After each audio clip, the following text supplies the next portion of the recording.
જોઈ રહ્યા છો પ્રાર્થના સંદેશ ન્યૂઝ. હવે જોઈએ અગત્યના સમાચાર.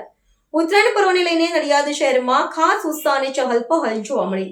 વર્ષોથી ઓળખાતા વિસ્તારોમાં વહેલી સવારથી કોમી એકતા અને ભાઈચારા સાથે જ લોકો ટોળે ટોળા ઉમટી પડ્યા હતા. બાળકો, યુવાનો અને પરિવારજનો રંગબેરંગી પતંગો દોરીને ઉત્તરાયણની ખરીદીમાં વ્યસ્ત જોવા મળ્યા. વેપારીઓમાં પણ ખાસ તેજી જોવા મળી અને બજારમાં ઉત્સાહજનક માહોલ સર્જાયો. ઉત્તરાયણ સામાજિક એકતાનું પ્રતીક છે, જે નડિયાદના પરંપરાગત વિસ્તારોમાં સ્પષ્ટ રીતે જોવા મળ્યો.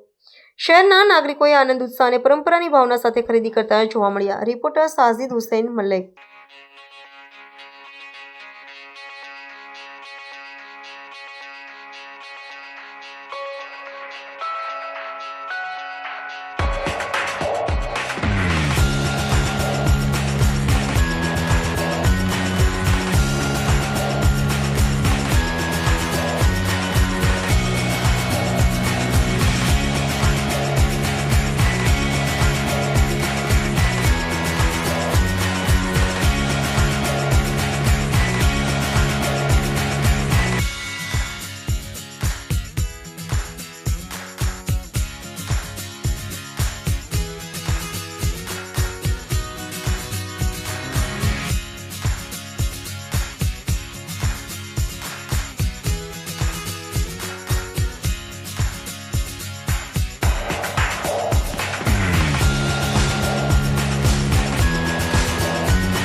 સંદેશ ન્યૂઝની તમામ લેટેસ્ટ અપડેટ્સ માટે ચેનલને હમણાં જ લાઈક, શેર અને સબસ્ક્રાઇબ કરો.